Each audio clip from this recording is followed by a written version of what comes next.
When I was a kid, my friends and I had a favorite place to go ride our bikes. This was our secret place. It was a wooded area on the edge of our urban neighborhood, and there were no adults around.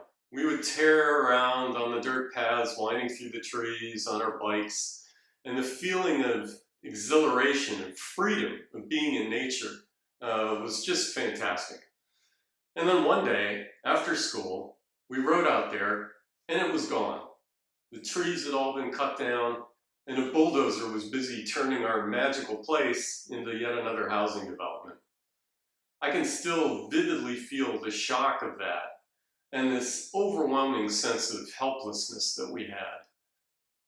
Well, I grew up and started my career as a geologist using satellite images and geospatial data for exploiting the environment, exploring for oil and gas and minerals around the world. But I began to see stark environmental stories on these images that I was using. And I began to think that everyone should be able to see this, not just the big oil companies and powerful government agencies that I was working for. And eventually I came to the realization that everyone has a fundamental right to know what's happening in the environment around them.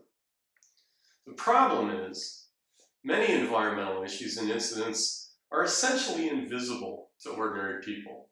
Fracking, mining, climate change impacts, and other threats to our health, well-being, and the environment are hidden from view at the ground level, where we all live and work and play. That's why my organization, SkyTruth, is working to expose these threats and illuminate their impacts, making the invisible visible for all to see, using satellite images and geospatial data. And today, vast amounts of satellite and geospatial data exist, creating the potential to see ever more threats and in near real time rather than long after the fact. But this big data is just too much for individuals to manage. If we can solve this problem, everyone will be able to know what's threatening their family's health and well-being and the places they care about. Many more people would be regularly engaged on a whole range of environmental issues, and therefore much more likely to take positive action to protect public health and the environment.